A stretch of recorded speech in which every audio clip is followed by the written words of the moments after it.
Good day, Siena community. I'm Father Mark, speaking to you from the Friars Chapel at St. Bernard of Siena Friary. These past weeks have been extraordinary as our world, nation, and every one of our communities, including Siena, comes to grips with the threat of coronavirus to our health, economic vitality, and social life. This week is a remarkable moment in Siena's history. The first time that all of our classes are virtual in order to help stop the spread of coronavirus. The 7 founding friars, including Father Ben Kuhn, who was on campus here when I was a student, could never have imagined such a technological solution as we're living through. I'm really proud of and admire the innovative spirit of our students and faculty and staff for your flexibility as we transition to new models of teaching, enabled by technology and accelerated by necessity, being faithful to our mission as Franciscan, Catholic, liberal arts learning community. It's in this spirit that the mission office is seeking to engage directly with our Siena community because we're in this together. Please know that you're not alone. We didn't ask for this, but here we are, rising above to the challenge that lies before us. I know how hard it is for all of us, but here's the thing. We are Siena saints. We are a strong and faith-filled community. We care about each other. We're person-centered, compassionate leaders, inclusive and innovative. And we'll get through this. As lifelong learners, we'll come out stronger on the other side. And the way we'll do this, quite simply, is by saying yes.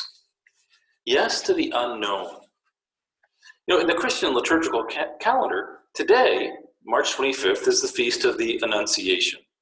And in the Gospel story, we hear the angel Gabriel announcing to Mary that she will conceive a child. She's perplexed. She does not understand. She has not had relations with a man. And the angel Gabriel responds simply but firmly, "Do not be afraid."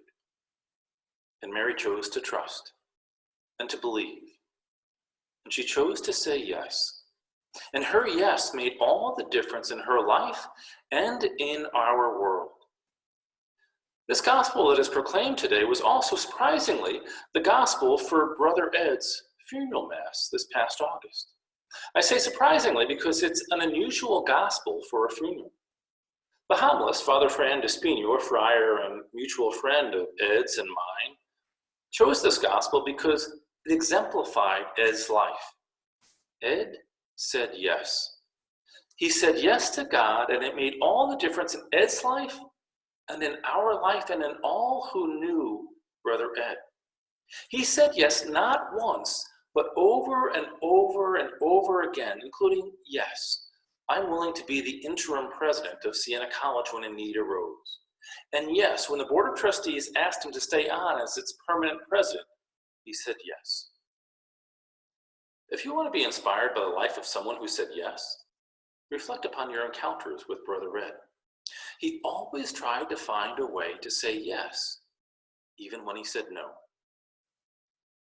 We, my friends, are living in uncertain times. We do not know what the future holds for us, but we're invited to say yes.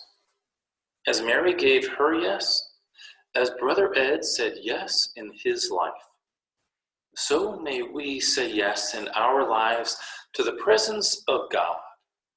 Emmanuel, God is with us. In the Christmas message we hear in Advent.